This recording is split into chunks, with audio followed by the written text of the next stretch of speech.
नमस्कार फरीदाबाद, मैं सौरभ भारद्वाज और आज हमारे साथ हैं सुशांत गुप्ता। सुशांत कल एक बड़ी दौड़ में थे। कल कल ही की बात है, संडे, हाँ परसों एक बड़ी दौड़ में थे और वो दौड़ दुनिया भर के खिलाड़ी उस दौड़ में दौड़े, लेकिन सुशांत ने सबकी निगाहें अपनी ओर खींची। खास बात यह है, सुशांत एक स्पेशल बात करेंगे सुशांत से। सुशांत, क्या समस्या क्या है, पहले तो वो बताएं, उसके बाद ये फिटनेस पर बात करेंगे। पहले तो नमस्कार आपको, सभी दर्शकों को और आपको।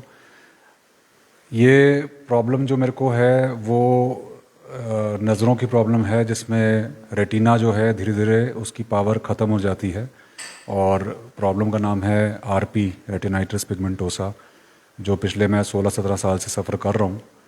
और फिर पिछले 6 साल से मेरा फोकस जो है वो हेल्थ और फिटनेस की तरफ बढ़ा और करते करते शुरुआत एक सुबह की मॉर्निंग वॉक से शुरू हुई और वो धीरे धीरे जो है एक सफ़र रनिंग और फिटनेस की तरफ बढ़ता गया। तो अभी मैराथन दौड़ रहे हैं? हाँ, मैराथन का ऐसा था कि जब मैं शुरू में वॉक करने जाया करता था तो इच्छा जागती थी, जब मैं देखता था टाउन पार्क में कुछ लड़के रनिंग कर रहे हैं तो अपने साथ वाले फ्रेंड्स को बोलता था कि क्या मैं भी रनिंग कर सकता हूँ। कुछ हद तक वो भी कोशिश करवाते थे।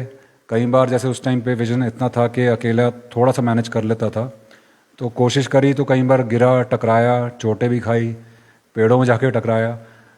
और करते करते फिर लोग मिलते गए, कारवां बढ़ता गया और धीरे धीरे अपना 2 किलोमीटर, 3 किलोमीटर, 5 किलोमीटर करते हुए 10-12 किलोमीटर पे आ गया। और अब फिर मैराथन की तरफ मेरा इंटरेस्ट और रुझान होता गया और एक इच्छा थी कि मैं एक टाइम पे आके पूरा 42 किलोमीटर का जो फुल मैराथन होता है वो पूरा कर पाऊँ।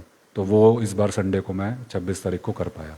वो किया आपने और उसी के लिए आपको ये जो अपोलो न्यू दिल्ली मैराथन, ये इसका ये देख सकते हैं फरीदाबाद आप, ये बहुत खूबसूरत सा मेडल कल उसी प्रतियोगिता में मिला है और 42.195 के जी। और फरीदाबाद बात कर रहे हैं हम लोग जानना चाहते हैं, आमतौर पर देखा गया है जब नेत्रों से बाधित होता है कोई व्यक्ति तो वो बहुत छड़ी के सहारे अपना दिनचर्या बिताते हैं, बहुत संभल कर एक कदम रखते हैं। सुशांत, दौड़ने में तो बहुत समय, मतलब आप समझें कि थोड़ा दूर तक तो कोई टकरा ना जाए, हम किसी चीज़ से ना टकरा जाएं, उस सब का ध्यान रखना पड़ता है। वो कैसे संभव हो पाता है?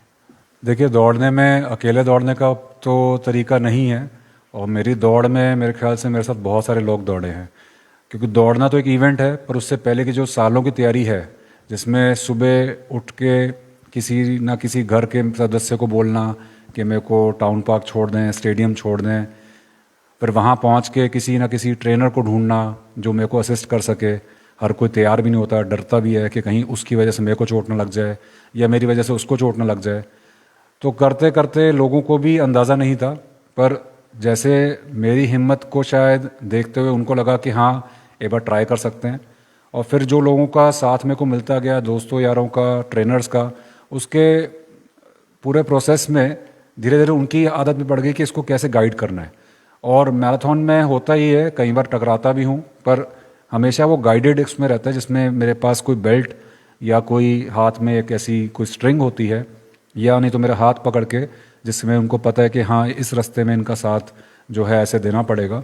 और जहाँ खाली रास्ता होता है फिर वहाँ पे साथ में तो कोई होता ही है और आपस में बातचीत के द्वारा हम बता देते हैं कि क्या रास्ता, कैसे तेज़ चलना है, धीरे चलना है, कोई हर्डल आ रही है, तो वो सब चीज़ें वैसे कवर हो जाती हैं। फरीदाबाद, ये इंटरव्यू इसलिए बहुत महत्वपूर्ण है, आमतौर पर अक्षमताएं जो हैं वो मानव को तोड़ देती हैं, उसके कॉन्फिडेंस को कम कर देती हैं, लेकिन सुशांत एक ऐसे आइकॉन के रूप में परिवर्तित हो चुके हैं जो अपनी अक्षमता के बावजूद अपनी जो इच्छा शक्ति है उसकी मदद से लगातार वो पा रहे हैं जो वो जीवन में पाना चाहते हैं, करना चाहते हैं। सुशांत, आम दिनचर्या कैसी रहती है? ये तो फिटनेस की बात हो गई। सुबह मैं थोड़ा जल्दी उठने की मेरी रूटीन रहती है, 5:30 बजे के आसपास मैं उठ जाता हूँ और उठ के सबसे पहले मुझे अपना ये जो दिनचर्या का एक्सरसाइज का या रनिंग का ये चाहिए, क्योंकि पूरा दिन वैसे मेरा जो है सिटिंग का काम रहता है, ज़्यादा मूव नहीं कर पाता मैं ऑफिस में। तो उसमें मुझे ये होता है कि जितना मूवमेंट कर सकता हूँ वो सुबह ये कर लूँ। उसके बाद अपना ऑफिस जाके जो मेरा काम डेस्क पे हो सकता है, कंप्यूटर के द्वारा हो सकता है, कुछ सॉफ्टवेयर्स हैं जिसके थ्रू जो भी कंप्यूटर पे या फ़ोन पे आ रहा है वो पढ़ के वो सुना देता है। उसके थ्रू मेरा जो काम जैसे हो सकता है, टीम के द्वारा कैसे हो सकता है काम, वो करके, और शाम को थोड़ा मेरी आदत होती है कि घर पे आके फैमिली के साथ टाइम बताया जाए, अर्ली अपना डिनर कर लिया जाए, और एक रूटीन मेरा डिसिप्लिन सा रूटीन चलता रहता है, जो शायद मेरे दोस्त भी काफ़ी वाकिफ़ हैं कि मैं ज़्यादा आउटिंग वगैरह करने के फेवर में नहीं रहता। तो इस तरह से मेरा डे टू डे का रूटीन। व्हाट्सएप यूज़ करते हैं आप? मैसेजिंग या जो भी चीज़ है यूज़ करता हूँ, उसमें वो मैसेज सुनकर मतलब आप व्हाट्सएप सुनते हैं? हाँ जी, हाँ जी। फ़ोन पे कोई भी चीज़ हो रही है तो वो चीज़ का सॉफ्टवेयर से, टॉकबैक से पता चल जाता है। ऐसे ही कंप्यूटर में भी एक सॉफ्टवेयर से वो चीज़ को, जो लिखने का काम है, मेरे को लिखना थोड़ा पसंद है, तो उन सब चीज़ों को मैं उससे कर लेता हूँ। उससे में कर लेते हैं। और यूट्यूबिंग भी कर रहे हैं? यूट्यूबिंग अभी शुरू करनी है। 2 साल पहले तक मैं कर रहा था किसी ना किसी की मदद से। अभी कुछ इच्छा है कि जो भी मेरे लाइफ के एक्सपीरियंस रहा है, कुछ मेरे को राइटिंग का शौक़ है, स्पीच का, पोएट्री का, तो वो चीज़ें मैं चाहता हूँ कि उसको यूट्यूब के द्वारा या इंस्टाग्राम के द्वारा लोगों तक पहुँचा सकूँ। तो वो अभी प्रोसेस जो है वो चल रहा है। वो प्रोसेस चल रहा है। तो आप सोच सकते हैं फरीदाबाद कि जीवन में बहुत सारी ऐसी चीज़ें होती हैं जिन्हें लेकर आम तौर पर हम हिम्मत हार जाते हैं। हम ये सोचने लगते हैं कि अब शायद मेरी उम्र निकल गई, या अब मैं नहीं कर सकता, या मेरे पास ये प्रॉब्लम है इसलिए मैं नहीं कर पाऊंगा।